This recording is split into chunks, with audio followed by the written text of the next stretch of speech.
Now, before I get to my last story, before I get to the last little nugget of better information, at least if you're a Resident Evil fan, um, I've got to get the rest of this bad taste out of my mouth. Now, this isn't the only story I wanted to cover today, but again, I just don't feel well. But I don't have, time is not on my side. I cannot take breaks sometimes. This deals with Sandy Hook, and this deals with the police, and this absolutely pisses me off. Report: police want to know if Sandy Hook shooter was emulating a video game. Let me point out the obvious flaw in this plan. The person who is responsible, the sole person who is responsible, the person we are so happy to take the responsibility away for his own actions, he is the only one who can answer that question. We can't slice up this person's brain and determine what their subjective reality was at that particular moment in time. In fact, anything we could speculate, all this would be was speculation. The only thing we could speculate would be subjective, not objective. And if it's subjective, chances are it is not in line with reality or has no scientific basis. But moreover, you can't determine that. You stupid, stupid, stupid individual. You've got libraries in your town, no doubt.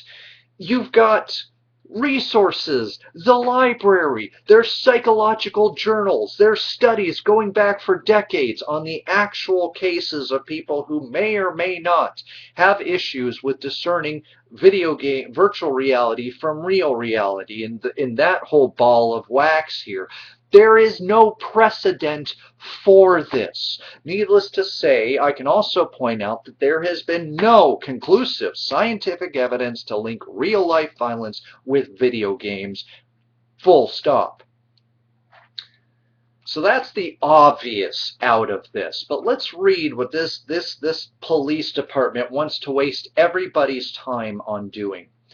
Now, I am omitting the name of the killer from this because it's part of my new personal politics.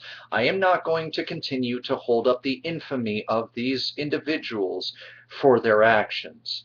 I don't want to be part of the system that makes people think, well, if Hollywood's not going to pay attention to me, then I'm going to make the world pay attention to me by doing the worst thing I can possibly think of, or trying to outdo the other guy. Hartford Courant has published a long profile of, name omitted, the 20-year-old who shot and killed 27 at Sandy Hook Elementary last December. One particularly interesting tidbit: name omitted owned, quote, thousands of dollars, end quote, worth of violent video games. No word on which ones. And if you check back through my back catalog, you understand why names matter. If they're going to say that he had a, say, for the sake of argument, a Nintendo Wii and Nintendo Land, then you have a bigger problem with actually trying to pin the title of violent video game on such a thing. And police are looking into whether the shooter was emulating a, quote, video game scenario, end quote, when he murdered off all those people. Yeah, because, you know, remember that stage in Call of Duty where you had to go to a school and all of the terrorists were children and you had to murder and slaughter innocent 5 and 6-year-old children? You don't remember that?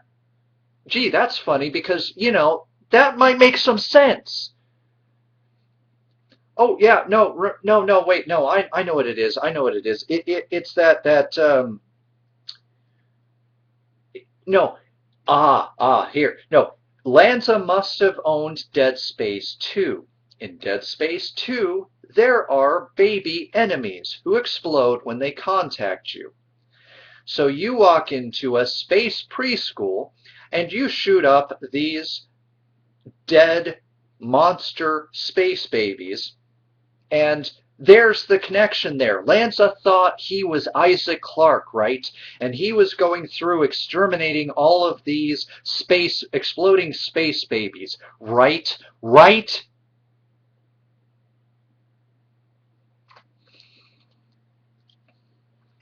He had guns and the violent video games, name omitted, played may well have been an unhealthy combination for a troubled boy.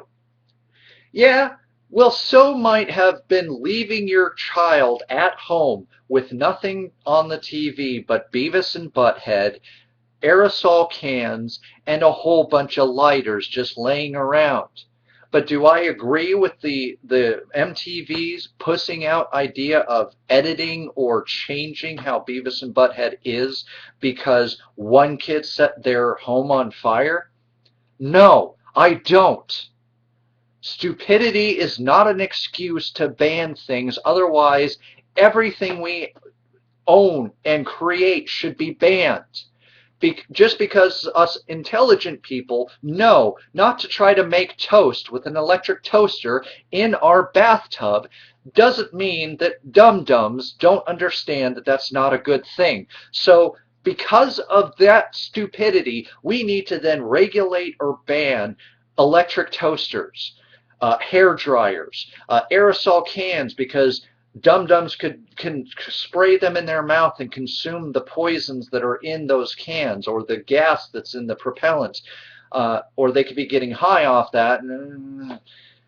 Anything and everything with a warning label should then just go away because it could have a detrimental effect towards people who, I'm sorry, I have no compassion if you don't understand that an electric hair dryer plugged into the wall and a shower do not mix.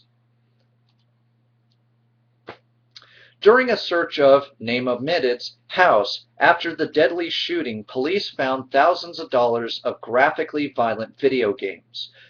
Care to name these? Now we've gone from violent to graphically violent, and you have yet to substantiate any titles or what actually constitutes as graphically violent. Hell, somebody could make the case that this is graphically violent. Because, after all, when you're playing, say, the Zelda game and the fabric starts to tear because of your slashing motions, isn't that pretty dang violent? And considering that it's a living yarn being, isn't that rather graphic that their seams are splitting because of your direct cutting of their fabric?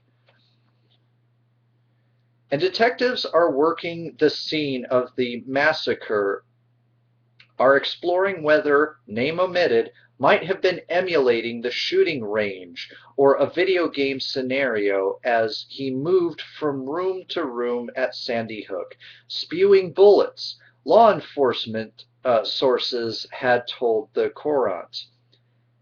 You know, the Army of all people have made a shooting game that includes shooting ranges. It's their sort of training recruitment tool, and it's absolutely free to download. You don't have to buy it from the Army. It's kind of a video game equivalent of a Transformers movie or episode where it's basically just an interactive advertisement for what to expect, what to do, and how to get you pumped for protecting America.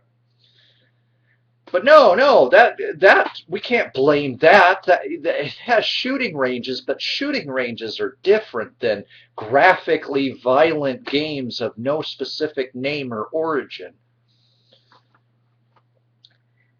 If what I've read does not illustrate the problems, not only with the thinking, but where everything's going, and the fact that they are unwilling to name it, he could have had thousands of dollars worth of Tetris games or say Forza Motorsports or something of that nature where it's a racing game. And I've already talked at length about the first time me and my son played a game together. It was PC. I turned the volume down so the incidental comments wouldn't get to him, but so that he could still hear the sirens. And you know what he did at age, I believe it was 6 or 7? He drove the fire trucks. He drove the race cars. He drove the taxis. He drove the police cars. It was like an interactive Hot Wheels adventure, and what he didn't do was just go mowing people down. He didn't even know he could do that. And yet, oh, you would argue that I'm the worst father in the world because I let my child at age 6 or 7 play a game like Grand Theft Auto. Oh, how morally bankrupt I must be given what my child actually did and what he versus what he could have done but didn't.